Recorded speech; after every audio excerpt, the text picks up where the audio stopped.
प्रतिपक्ष का मतलब होता है एक सिक्के के दो पहलू, और बिना दोनों पहलुओं के कोई बात कभी पूर्ण नहीं होती है।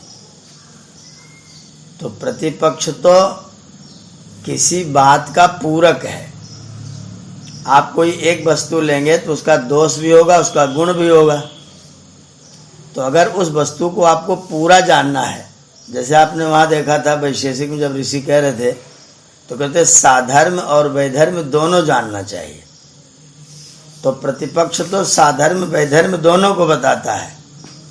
जो प्रतिपक्ष होगा वो दोनों ही तरीके से सिक्के के दूसरे पहलू को व्यक्त करेगा, और जो विपक्ष होगा वो उल्टा बोलेगा। आप जो कहोगे उसका वो उल्टा करेगा। अच्छा करोगे तो भी उसको उल्टा ही दिखेगा, बुरा करोगे तो उल्टा है ही। तो विपक्ष तो केवल विपरीत ही देखेगा, वो उल्टा देखता है। प्रतिपक्ष उसकी पूर्ति करता है। जो एक चीज है, जैसे हम कोई भोज्य पदार्थ ले लेते हैं, एक मान लीजिए मैं पपीता काट रहा हूँ उस समय, मैं इसमें पपीता काट रहा हूँ। अब पपीते का पक्ष यह है कि बहुत अच्छा फल है, हार्ट को मजबूत करता है, और खाने पर जो है उसका पाचन तंत्र को बहुत मजबूत करता है, पेट बढ़िया साफ करता है, दस्तावर है। ये तो इसका पक्ष हो गया। अब इसका प्रतिपक्ष हो गया कि उसको दूध के साथ में नहीं लेना चाहिए, खाली पेट नहीं लेना चाहिए। ये उसका प्रतिपक्ष हो गया। अब खाली पेट नहीं लेना चाहिए, दूध के साथ नहीं लेना चाहिए, और पेट साफ करने के लिए होता है, दोनों मिलकर के आप पपीते की पूर्ण जानकारी प्राप्त करते हैं। और विपक्ष क्या है यहाँ? विपक्ष ये कि पपीता खबरदार खाया तो ये बहुत नालायक, हमेशा पपीता खाता रहता है, जब देखो तब पपीते की बातचीत करता है, इसको और कोई फल ही नहीं दिखता है। ये विपक्ष है। अगर आपने पपीते का नाम ले तो आम क्यों नहीं कहा, तुमको आम कहना चाहिए, तुम पपीते का नाम क्यों ले रहे हो, ये विपक्ष है। पपीता खाता है, अकेले अकेले खाता है, सबको क्यों नहीं देता है? मतलब कोई भी एक कुतर्क करेगा, वो लेकर के आएगा, ये विपक्ष है।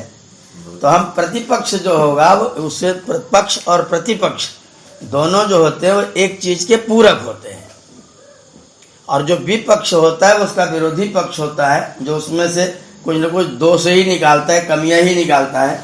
अच्छा करने पर भी कमी निकाले तो विपक्ष है, और अच्छाई को बुराई को दूर करने के लिए अगर उसे बताता है, सहायता देता है, तो प्रतिपक्ष है। तो आज हमारी संसदों में, विधानसभाओं में प्रतिपक्ष नहीं है।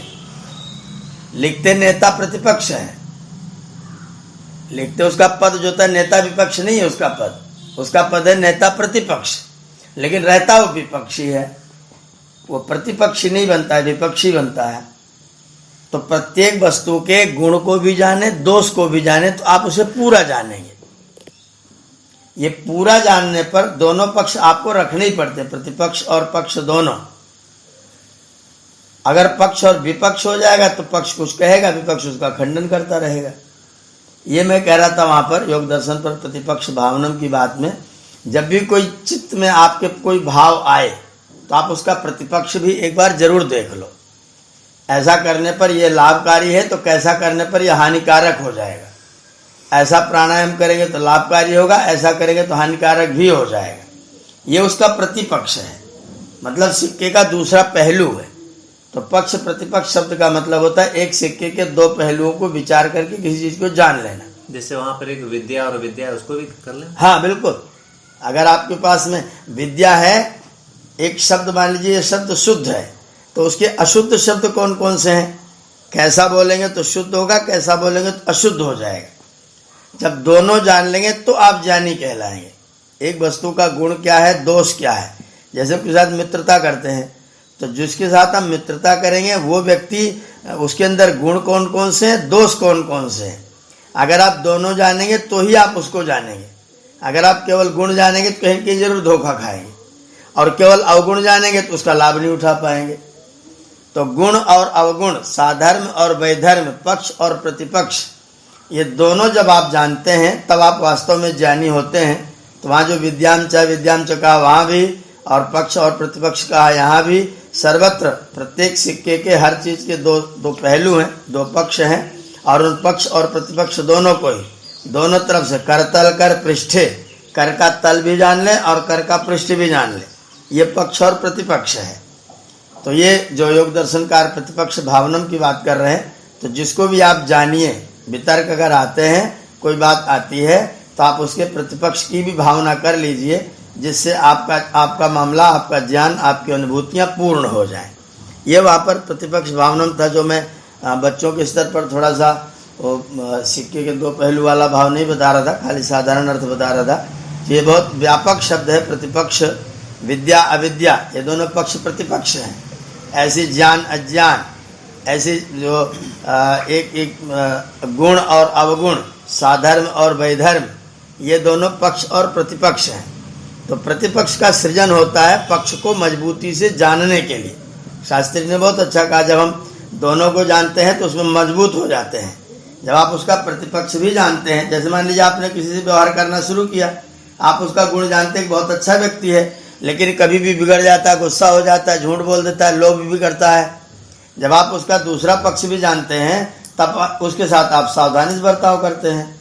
तो उसके दोनों पक्ष, ये लोभी तो नहीं है, ये क्रोधी तो नहीं है, ये ज्ञानी है, लेकिन इसका किस विषय में अज्ञान है। जब दोनों जानते हैं तो दोनों एक दूसरे की पूर्ति करते हैं। इसीलिए पक्ष और प्रतिपक्ष दोनों एक सिक्के के दो पहलू हैं। जी आचार्य जी नमस्ते, सभी को नमस्ते। नमस्ते भैया। आचार्य जी, प्रति में कौन सी धातु है?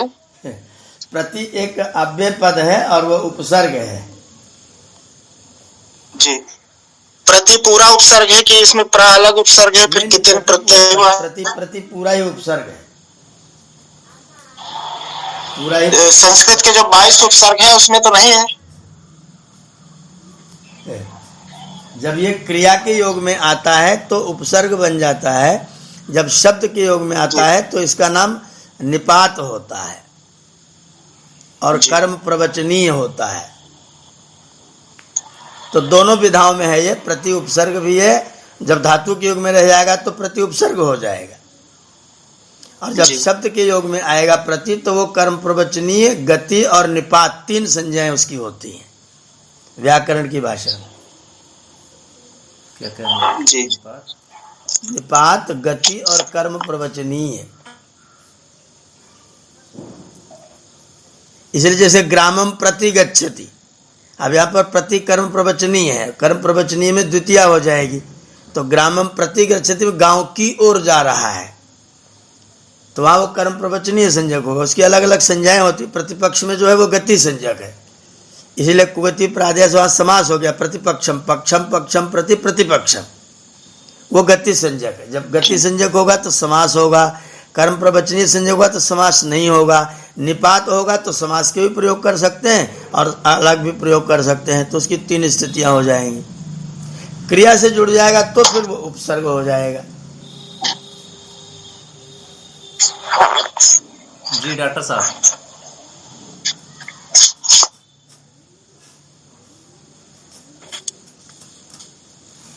आचार्य जी नमस्ते। जी नमस्ते। अभी कल चर्चा चल रही थी कि ये मृत्यु के बाद जो जीव है ये दूसरी योन में उसी समय चला जाता है। जी।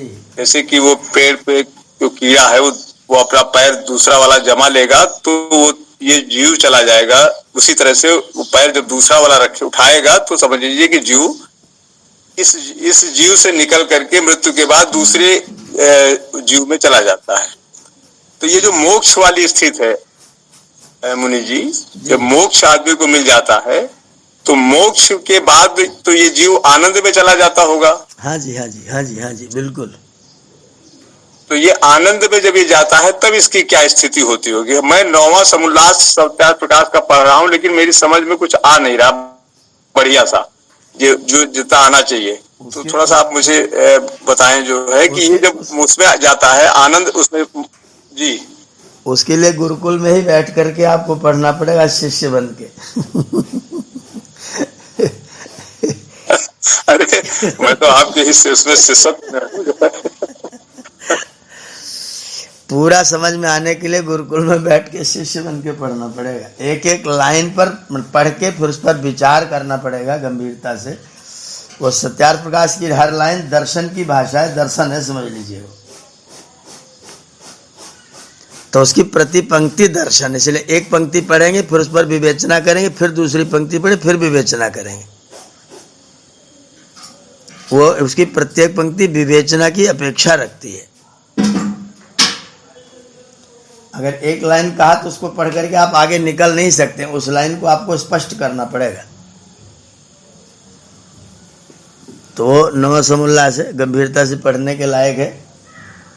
एक एक पंक्ति पर पढ़ करके उस पर विचार करना है, विचार करके फिर वो कैसे जीवन में लागू किया जा सकता है, क्या क्या करें तो लागू हो जाएगा, वो पूरा एक शास्त्र है नवसमुल्लाह स्वामी जी का। आचार्य जी एक लाइन और सुन लीजिए। इसमें प्रश्न है कि मतलब छूट करके मनुष्य जो छूटता है उसमें से, तो छूट कर किसको प्राप्त होते हैं और कहाँ रहते हैं? हाँ, तो उत्तर में स्वामी जी ने लिखा है कि सुख को प्राप्त होते हैं और ब्रह्म में रहते हैं। ठीक है।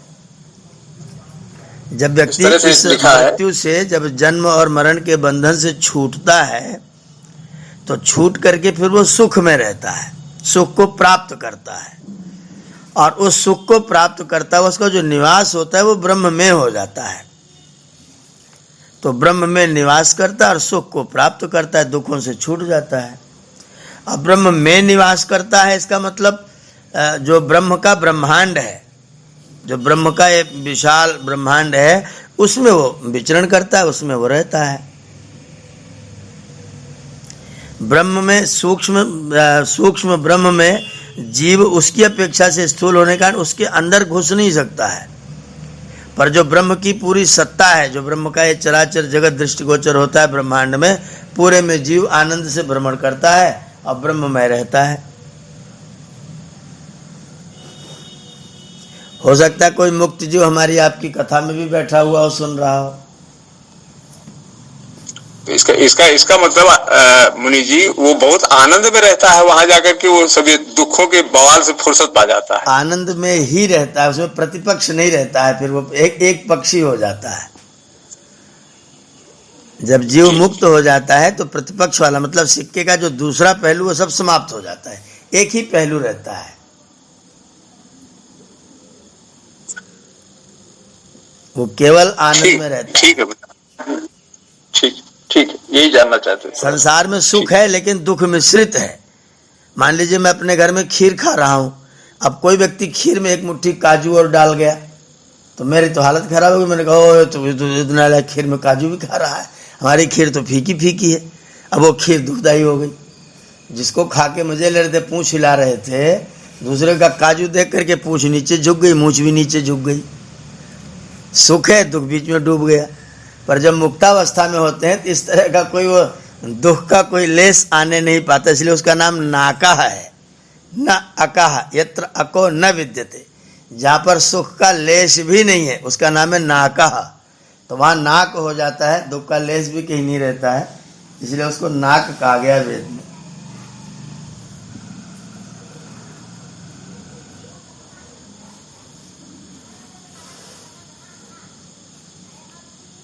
जी जी जी मुनि जी, ठीक है जी जी।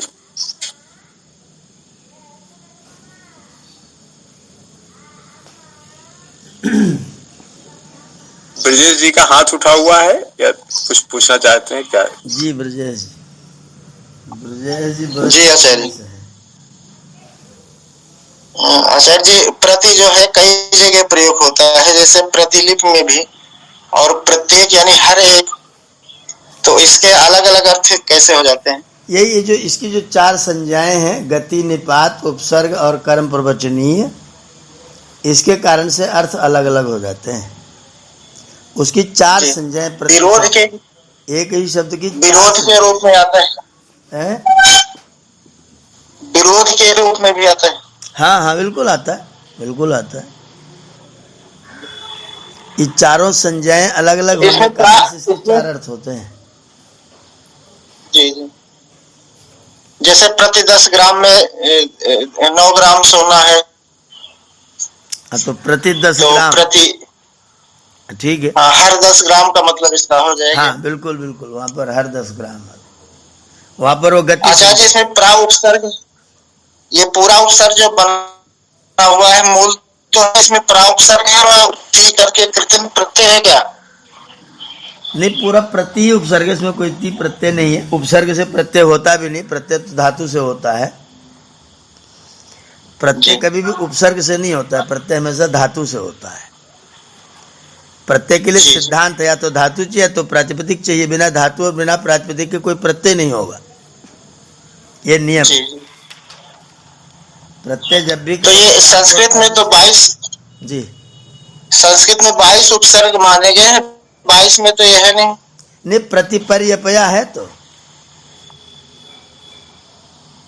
जी, प्रपराप उपसर्ग में है। सुनिए मैं बोल रहा हूँ, प्रपराप समन्वव निस दुर दुस व्यधि सु दति नि प्रतिपर्यपया। प्रतिपर्यपया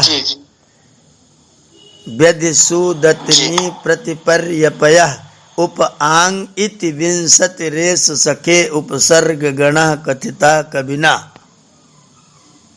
उपसर्गों में प्रति है, अर्थ अलग अलग होने के कारण 4 से। अष्टाध्यायी का सूत्र है क्या? नहीं, एक श्लोक अष्टाध्यायी का नहीं है, किसी कवि के द्वारा बनाया हुआ उपसर्गों की गणना का है ये। मैं भी लिख के भेज दूंगा इसको जी। अभी हम ग्रुप में लिख के इसको भेज दे रहे हैं, देख लीजिएगा। प्रपराप समन्वव निस्दुर दुष्व्यधि सुदतिनि प्रतिपर्यपया उप आंगिति विंशति रेस सखे उपसर्ग गणः कथिता कविना। यह श्लोक है पूरा। प्रपराप समन्वव निस्दुर्दुष्व्यधि सुदतिनि प्रतिपर्यपया उप आंगिति विंशति रेस सखे उपसर्ग गणः कथिता कविना। यह तोटक छंद है। तोटक घोटक की तरह चलता है, जैसे घोटक चलता है वैसे तोटक छंद चलता है। घोटक माने घोड़ा, जैसे घोड़ा चलता है वैसे इसको पढ़ा जाता है, तो तोटक है ये। प्रपराप समन्वव निस्तर दुष्व्यधि सुदतिनि प्रतिपर्यपया उपांगिति विंशति रेस सखे उपसर्ग गणः कथिता कविना। घोड़ा चल रहा है।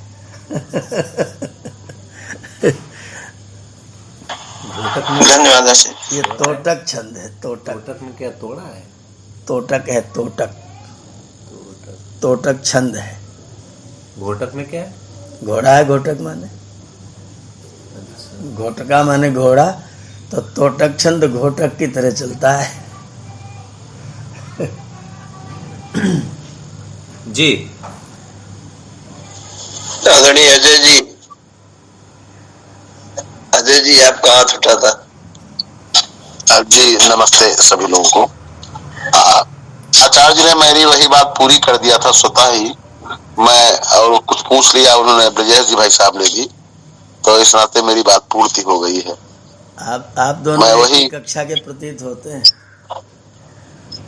नहीं आचार्य जी, ब्रजेश जी तो बहुत आगे हैं, लेकिन आपने स्वतः ही मेरी बात मैं पूछना चाह रहा था आचार्य जी की, इस नाते मैंने हाथ बिना हटा लिया कि प्रति पक्ष और प्रति और विपक्ष, तो वी और प्रति में क्या उसकी विशेषताएं हैं, क्या उसमें अंतर हो जाता है, तो लगभग उसी को आपने बता दिया था पहले ही। तो फिर भी आप बताना चाहे तो बता दे तो अच्छी बात होगी।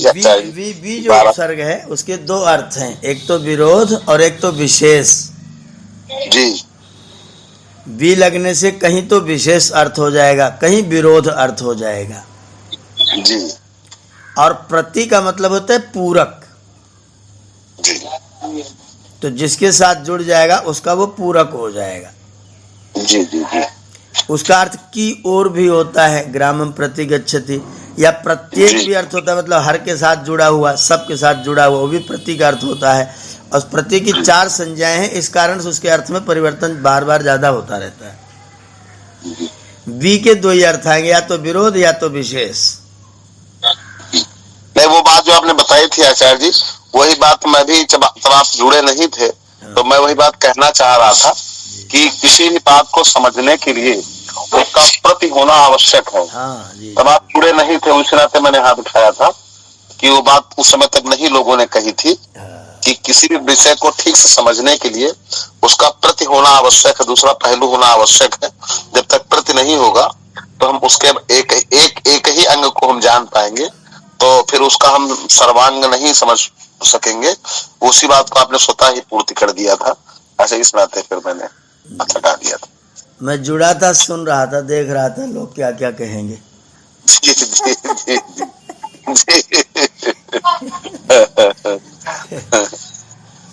मैं जुड़ा हुआ था, पपीता काट रहा था।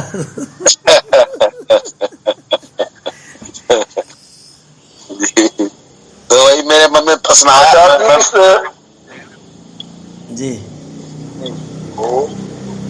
ये जो आचमन मंत्र है, शन्नो देवी विषय, चारों वेदों में है। जी जी। इसका भी जाप किया जा सकता है महाव्याहृति लगा करके। चारों वेदों में जितने भी मंत्र हैं, जितने भी मंत्र चारों वेदों में, सभी का जाप किया जा सकता है, लेकिन व्याहृति हम अपनी ओर से नहीं जोड़ेंगे। जहाँ ईश्वर की व्यवस्था है, क्योंकि वेद वाणी में अपनी ओर से ना तो कुछ जोड़ना है ना तो कुछ घटाना है। वेद वाणी को सुरक्षित रहने देना है जैसा प्रभु ने हमको दिया है। मान लीजिए हम प्रभु वाले काम में अपना जोड़ते हैं, इसका मतलब परमात्मा ने कुछ कमी कर दी होगी, तो हम परमात्मा की कमी में अपना प्यौंदा लगाने के लिए जुटे हैं। तो ये नहीं अपनी ओर से कि मंत्र में अपनी ओर से कोई चीज़ नहीं जोड़नी है।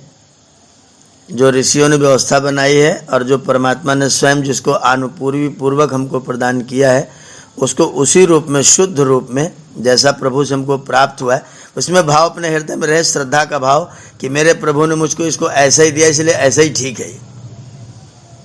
तो उसको उतने ही रूप में उसको पाठ करके और फिर अपने उसके जप कर सकते हैं, मंत्र का जप कर सकते हैं, पर अपनी ओर से कुछ नहीं लगाए। भूर्भुवः स्वः अगर जपना तो भूर्भुवः स्वः ही लगा के जपा जा सकता है, पर केवल ओम भूर्भुवः स्वः ही जपिए, केवल ओम ही जपिए। पर मंत्र में जितना है, मैं ऐसा मानता हूँ कि मंत्र में जितना है उसको उतने उसी शुद्ध रूप में, जो परमेश्वर की वाणी जैसी भगवान ने हमको प्रदान किया है, उसको उसी रूप में वो पूर्ण है। उसमें अपनी ओर से कुछ अपूर्ण समझ के नया जोड़ना उचित नहीं है। आचार्य जी, अनेक लोग जो वैदिक मंत्रों को बोलते हैं तो सबके प्रारंभ में ओम लगाते हैं। हाँ। वो क्या ठीक है? ओम विश्वानि देव सर्वभूतानि, ओम हिरण्यगर्भः, ऐसा ओम अग्निवीडे पुरोहितम, ऐसा कुछ लोग लगाते हैं, क्या वो उचित है? ओम लगाने की व्यवस्था हमारे पूर्वजों ने, हमारे महर्षियों ने कहा है। उन्होंने कहा क्षरत्यनों कृतम पूर्वम निपश्चाच्च विशीर्यति। जब हम, उन्होंने एक उपमा जैसे दे रखा है कि जैसे कोई चीज़ होती है उसको सुरक्षित करने के लिए अगर हम जिसकी रचना है उसका नाम पहले ले रहे हैं तो हम उसको उस वक्त पहले बोल देते हैं, तो इधर को बिखरने से बच जाता है। बाद में जब समापन करते हैं पूरे प्रकरण का, तब जब हम ओम बोल देते हैं तो बाद वाला सुरक्षित कर देता है। तो मनु जी ने लिखा हुआ है कि मंत्र के उच्चारण से पूर्व ओम लगा करके, परमेश्वर का नाम स्मरण करके ही मंत्र को पढ़ना चाहिए। इसलिए हम उस बात को लेकर के मंत्रों के साथ में ओम जोड़ा जाता है। ये मनु जी का विधान है।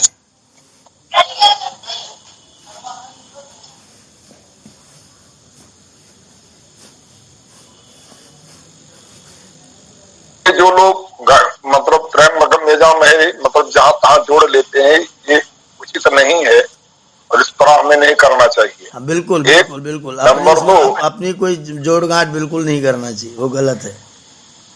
नंबर 1। नंबर 2, केवल भूर्भुवः यानी गायत्री मंत्र के साथ यजुर्वेद में प्रयुक्त हुआ है, इस वास्ता ये ब्राह्मी गायत्री है और ब्राह्मी गायत्री होने के कारण ये जपनीय है।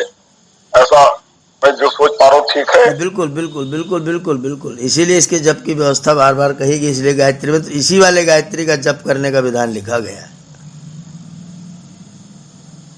आदरणीय जयप्रकाश जी। जी मुनिवर, चरण स्पर्श। जय हो जी। इसमें वाल्मीकि रामायण में यहाँ पर एक इसी पक्ष और उसको लेकर के, विपक्ष को लेकर के एक तांडव ब्राह्मण से है। आचार्य, ये कम समझ में आ रहा है, थोड़ा सा मार्गदर्शन करें। वाल्मीकि रामायण में यहाँ पर आज यहाँ पर एक है, इसमें जो है तांडव ब्राह्मण से मतलब उल्लेखित किया गया है कि ये वही विद्वांसस्ते पक्षिणो ये अविद्वांसते अपक्षा। किस किस किस पृष्ठ पर है ये आचार्य जी अरण्य कांड का 10वां सर्ग है। अरण्य कांड, मेरे पास रामायण यहीं लेके बैठा हूं मैं। अरण्य का 10वां, ठीक है। अरण्य कांड का 10वां सर्ग है। ये जटायु को जो पक्षी के रूप में आज के लोग समझ रहे हैं, उस पर यहाँ पर जो है थोड़ा सा वर्णन किया गया है। हाँ, ये तांडव ब्राह्मण का 14:1-13 का है पता। ये लिखा है ये वही विद्वांसा, ये वही विद्वांसा जो विद्वान होते हैं, ते माने वे पक्षी होते हैं, पक्षिणा भवन्ति, वे पक्षी होते हैं। ये अविद्वांसा जो अविद्वान होते हैं, मूर्ख होते हैं, ते अपक्षा, वे अपक्ष होते हैं। तो विद्वान लोग अपना पक्ष रखते हैं, इसलिए वो पक्षी हैं। और जिनका कोई पक्ष ही नहीं है, जो कोई निर्णय नहीं कर पाते हैं, सही गलत कुछ नहीं, वो अपक्ष हैं। जी, ये विद्वांसा है, इसमें और कुछ है आचार्य जी? विद्वांसा पहला है, दूसरा अविद्वांसा है। अच्छा, यहाँ पर विद्वांसस्ते लिखा हुआ है, आधा सा और ते भी लिखा है उसके। हाँ, तो ते आगे है, जो आधा सा है उसका विसर्ग हो जाएगा। संधि का नियम है ये, तो संधि के कारण से विसर्ग को यहाँ सा हुआ है, विद्वांसा ते, ऐसा उसका संधि विच्छेद होगा। जी जी। ऐसी अविद्वांसा ते अपक्षा, वहां भी संधि विच्छेद होगा। तो ये वही विद्वांसा जो विद्वान होते हैं, ते पक्षिणा, वे पक्षी होते हैं। ये अविद्वांसा जो अविद्वान होते हैं, ते अपक्षा, वे पक्षहीन होते हैं, वे अपक्ष होते हैं।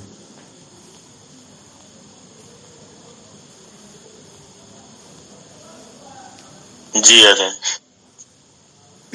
यहाँ पर आचार्य जी लिखा है जटायु के संबंध में लोगों को बहुत भ्रांति है।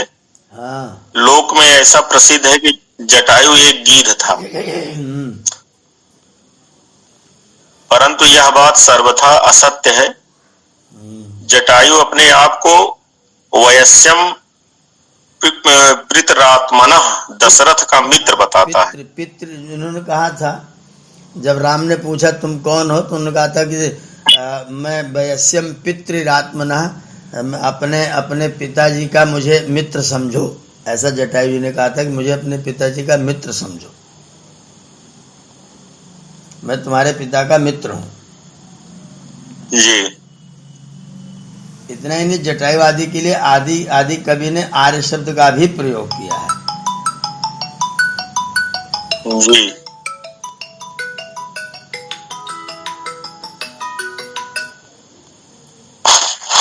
विमल जी,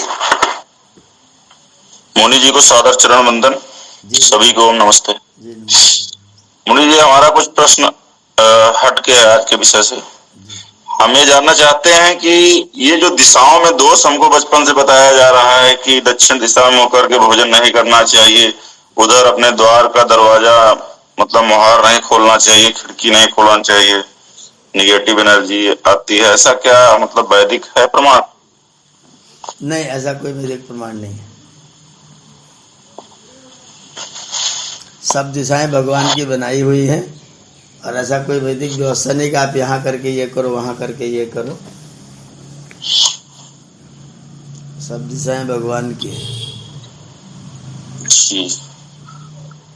हम लोग प्रतिदिन मंत्र में 6 दिशाओं को पढ़ते हैं। जो दिशाशूल नाम की एक परिकल्पना फलित ज्योतिष वालों के बिना मतलब इसका कोई भाव नहीं है। यहाँ जाओगे दिशाशूल हो जाएगा, वहां जाओगे तो ये दिशा बिगड़ जाएगी। सब बिना मतलब कहानियां समाज को डराने के लिए लागू कर रखी लोग। और दूसरा प्रश्न ये है कि जैसे पौराणिक लोग जो है अपने ये वैदिक कुछ मंत्र जो जपते हैं, तो उसमें हरि ओम करके शुरू करते हैं, तो क्या ये हमारी व्यवस्था नहीं है, ना कोई वैदिक व्यवस्था है, कहीं लगाने की व्यवस्था नहीं है। जो वैष्णव टाइप वैष्णव लोग हैं उन्होंने व्यवस्था बनाई कि ओम के साथ में हरि भी जोड़ लो, अपनी मेरी पूंछ थोड़ी सी जरूर जोड़ के रख लो। ये सब सांप्रदायिकताएं हैं, ये सांप्रदायिकता है। हरि का वैसे अर्थ क्या होता है मुनि जी? हरण करने वाला, जो दुखों को हर ले वो हरि। जी। जो आप सामान लेके जा रहे हो बीच में से खींच ले वो हरि। बंदर को भी हरि कहा गया है जी। बंदर भी हरि है, जाते जाते कोई चीज खींच लेगा, आप छीन के खा जाएगा। जी। और आध्यात्म अर्थ में जब जो हमारे दुखों का हरण करे वो हरि है। जी। ईश्वर का, सूर्य का, बंदर का वाचक है हरि शब्द। हरि शब्द सूर्य का भी वाचक है। जी। अंधकार को हरता है। हाँ, अंधकार को हर लेता है, इसलिए वो भी हरि है। तो हरि आचार्य जी, हर से एक एक शब्द हर भी होता है, ईश्वर का ही वाची है, तो ये कैसे भिन्न है हरि और हर? ह्रीय हरणे धातु है, ह्रीय हरणे जी। हरण करना, उसी से ई प्रत्यय किया तो हरि बन गया, अप्रत्यय किया तो हरा बन गया। दोनों का अर्थ एक ही है। जी। हरत यसो हरि, हरत यसो हरा, दोनों के एक ही अर्थ है। अर्थ की दृष्टि से दोनों का एक ही अर्थ है, लेकिन वाच्य में हर माने शंकर हो गया, हरि माने विष्णु हो गया। जी। हे हरिहर मैं हार के आई, अब क्या हार चढ़ाऊं। तो हरि माने विष्णु भी, हर माने शंकर। अब अलग अलग कर दिया गया है, लेकिन वैसे हर शब्द का अर्थ है हरण करने वाला, चाहे हरि हो चाहे हरा हो, दोनों का एक ही अर्थ है। हरि का गुण हुआ है। हाँ, हरि को गुण होकर के हर हुआ। बहुत सुंदर। ई प्रत्यय में गुण होगा और आ प्रत्यय में भी गुण होगा, दोनों में गुण होगा। जी। जी।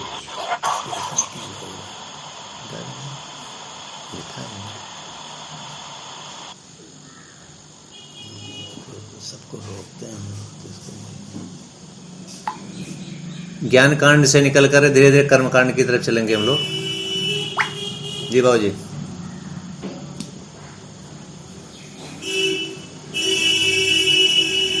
दो लोगों का हाथ उठा हुआ है, थोड़ा थोड़ा इनका भी ले लीजिए। क्या क्या पूछ रहे हैं? दूसरों को रोकते हैं तो आदरणीय राघवेंद्र जी, ओम नमस्ते गुरु जी, सभी को ओम नमस्ते। जी नमस्ते। ओम नमस्ते मुनि जी, सादर चरण स्पर्श। मेरा पूछना ये था, जैसे पर्व हमारा आ रहा है बसंती नव षष्ठ के बारे में, हम कुछ आपसे जानना चाह रहे थे। जी बताइए। तो दो शब्द अगर समय हो तो मुनि जी इस पर कुछ अपना विचार दें, और इस पर्व को हम कैसे मनाएं। एक हम जितने लोग कक्षा में जुड़े हुए हैं, हमें जहाँ रहें एक संदेश भी दें कि हमारा वैदिक पर्व ऐसा था। जी। ये बसंत ऋतु में होने वाली नव सस्यों की इष्टि का पर्व है। उधर जब हमारे पास में शरद ऋतु में अन्न कट करके घर में आता है तो हम लोग नव सस्येष्टि करते हैं, दिवाली वाला। इधर भी अब हमारा सब अन्न पकना शुरू हो रहा है, चना जौ इत्यादि मटर इत्यादि पकना शुरू हो रहा है, तो हम लोग यहाँ पर बासंती नव सस्येष्टि करते हैं, नए अनाज का यज्ञ। हमारे घरों में जो नवीन अनाज आया है उस अनाज का यज्ञ। तो उसके लिए अपन क्या करें कि अगर गांव में हमारी बात कुछ चलती, हम कुछ कर पाते हैं, तो गांव में एक बड़ी वेदी बनाया जाए और उस बड़ी वेदी को बना करके उसमें गांव के सब लोगों को बाकायदा निमंत्रित किया जाए। सब लोग आग जलाने तो जाते ही हैं होली के जलाने के लिए, तो जलाने के लिए आए और उस समय आप बड़ी वेदी बना करके पूरे गांव के लोग अपने अपने घर से कुछ कुछ अनाज जो उनके घर में खेत में पैदा हुआ वाला अनाज लेकर के आए और कुछ हवन सामग्री लेकर के आए।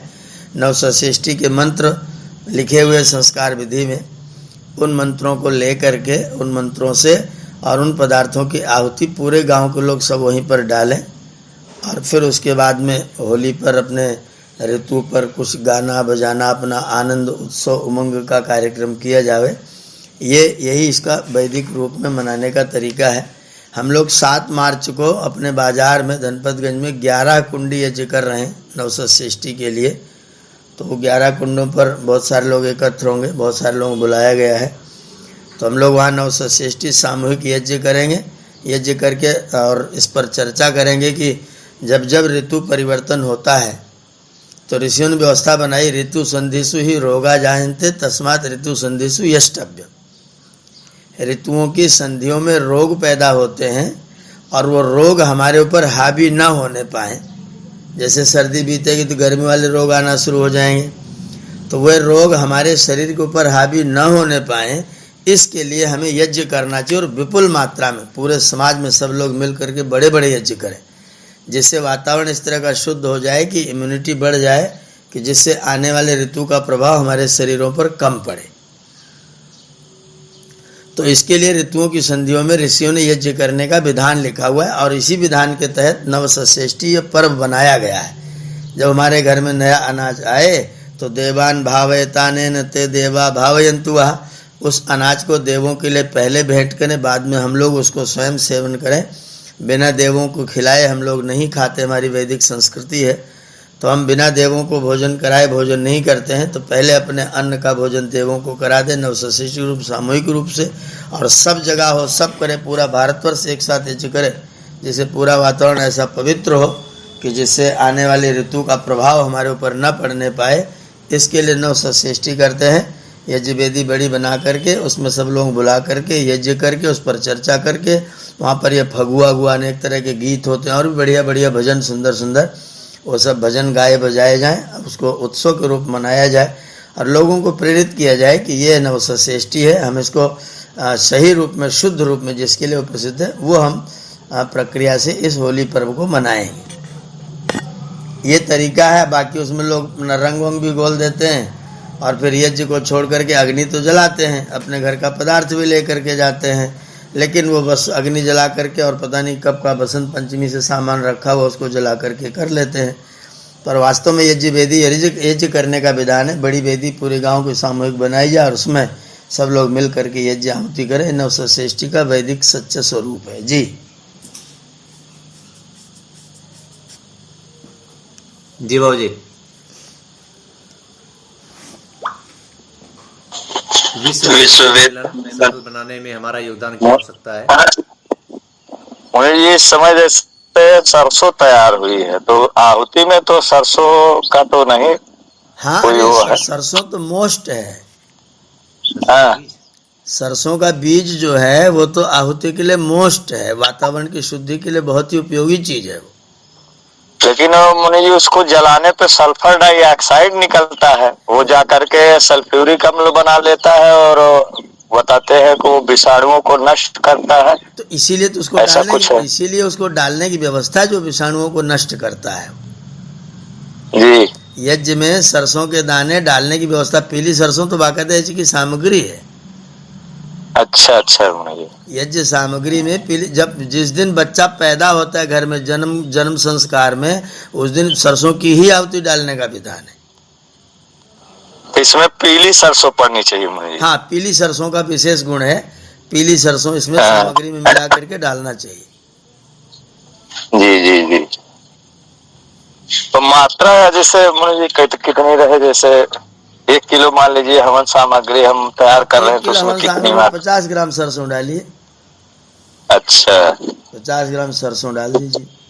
50 ग्राम, क्योंकि इस बार मैं अपने यहाँ पर सोच रहा हूँ किस तरीके से किया जाए संदेश। 2-3 जगह हम लोग कार्यक्रम सोच रहे हैं इस तरीके करने को। बिल्कुल करवाइए, इसको व्यापक रूप में करना चाहिए। हम सब लोग जहाँ भी हैं तो होली के दिन सबको बुला करके यज्ञ अवश्य कराएं और नवसस्येष्टि के नाम से कराएं। अपने अपने घर का अनाज सब लोग लेकर के और बाकायदा यज्ञ करके मनाएं।